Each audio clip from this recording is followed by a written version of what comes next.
A igreja metodista, ela começa com um cara chamado John Wesley, que era um acadêmico, era um cara da Universidade de Oxford e tal, mas era um cara que fazia milagre, né? Via anjo, tal, curava as pessoas.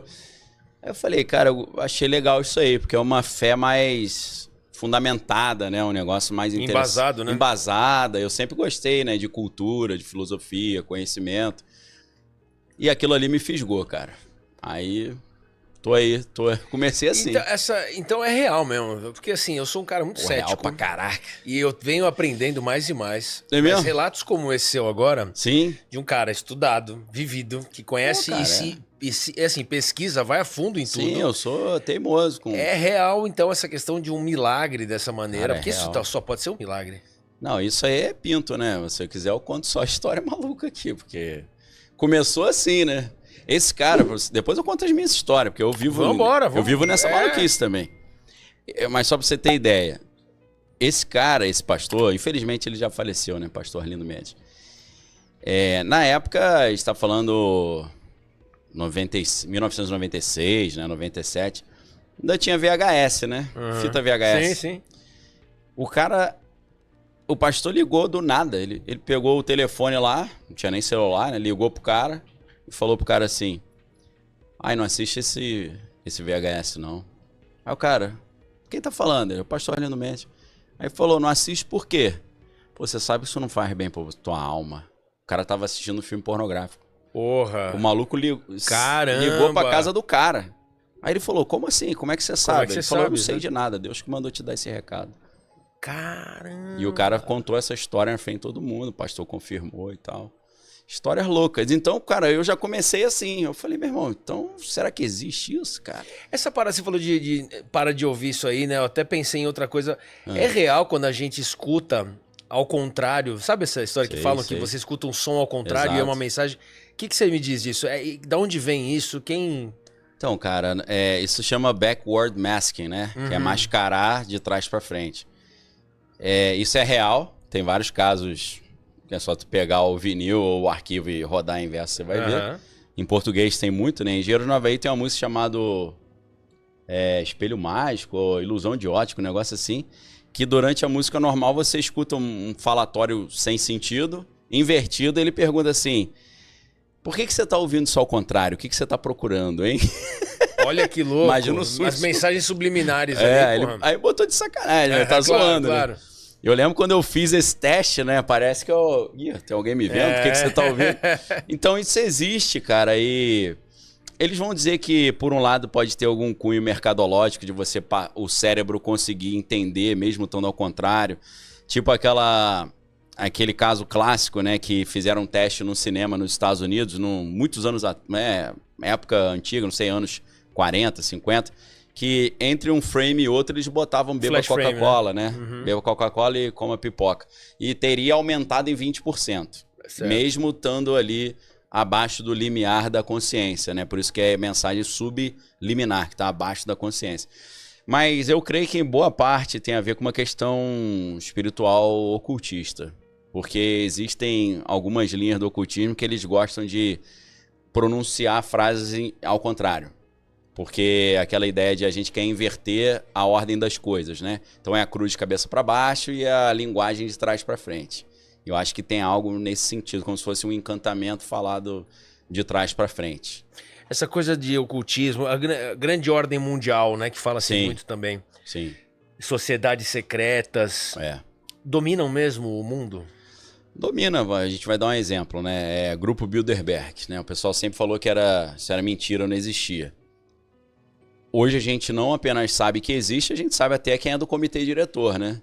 E nesse grupo, obviamente, eles têm uma reunião aberta e tem uma reunião mais fechada. Dizem que é nessa reunião fechada que as grandes decisões globais acontecem, né? Entre outras instituições, essa é apenas uma.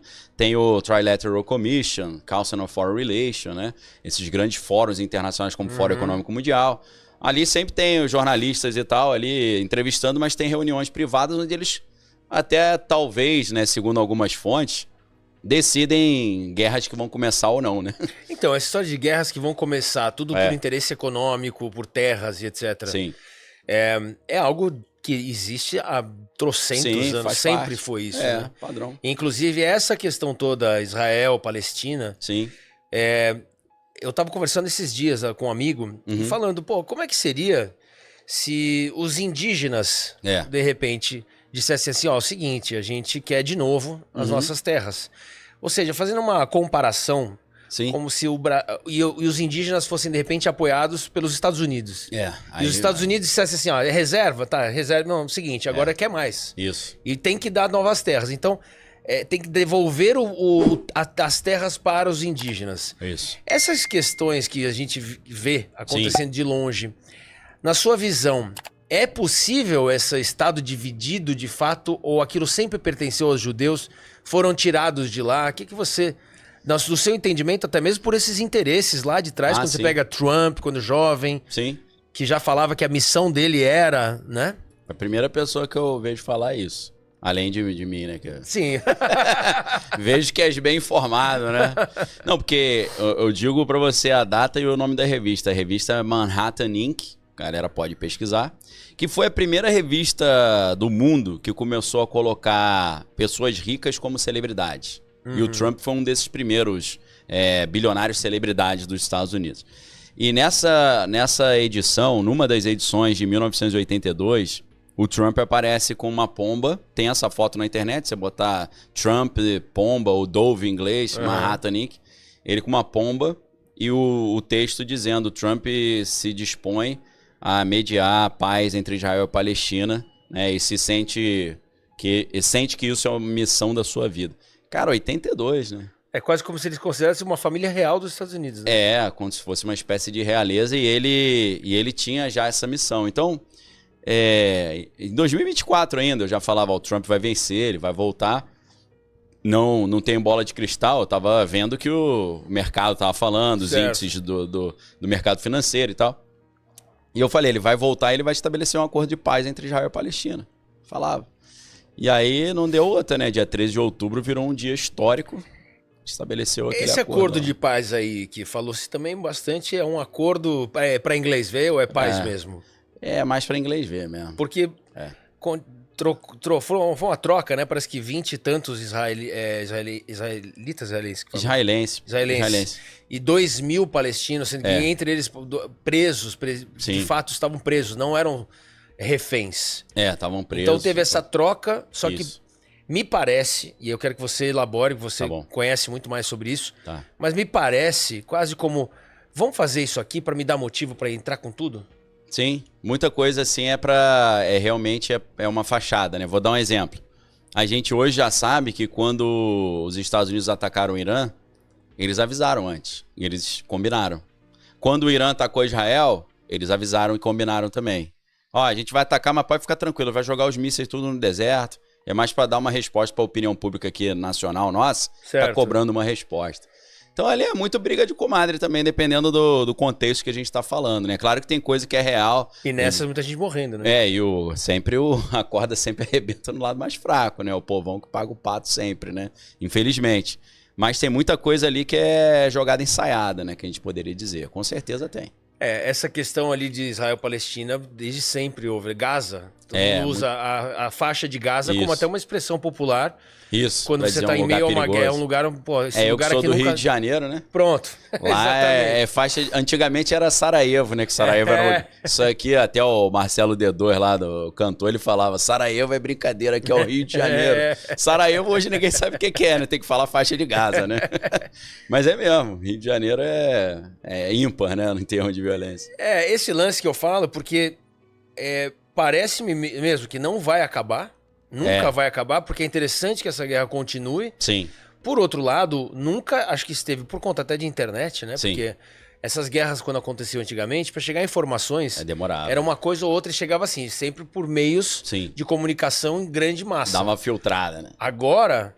chega um vídeo de um cara que tá lá no meio. É instantâneo, né? Exato. É o jornalismo cidadão, que é o cidadão produzindo conteúdo. Você que, até falando dessa questão de pastor, de ter visto... Sim. Você é sensitivo? Você se considera um cara que prevê coisas falando do Trump? Eu sempre fui, mas não nessas... Às vezes eu tenho uns insights, mas é sempre, em questão geopolítica, é sempre muito bem fundamentado, né? Mas eu tenho essa... Desde criança eu tinha. Mediunidade? Só que eu não... A gente, no meio evangélico, a gente chama de dons espirituais, né? Então sempre tive isso. Via coisa, via vulto e tal. Tinha umas intuições. Mas eu achava que era viagem, né? Depois que eu fui entendendo melhor isso, né? E você já se aventurou por outras religiões? Não, cara. Eu só, apesar da minha família ter... a família da minha mãe, Rosa Cruz, né? Maçom. Muitos primos maçons. Meu avô era maçom, minha bisavó Rosa Cruz.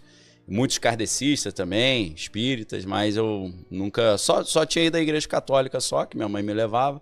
E aí depois que minha mãe passou à igreja evangélica, eu passei também. Se você está passando por momentos difíceis em sua vida, como desemprego, vícios em álcool, cigarro ou outras drogas, deixe seu nome nos comentários. Temos um grupo de oração onde vamos orar pela sua cura, libertação e vitória. E se você ainda não está inscrito no canal, inscreva-se e deixe seu like. Isso nos ajuda muito.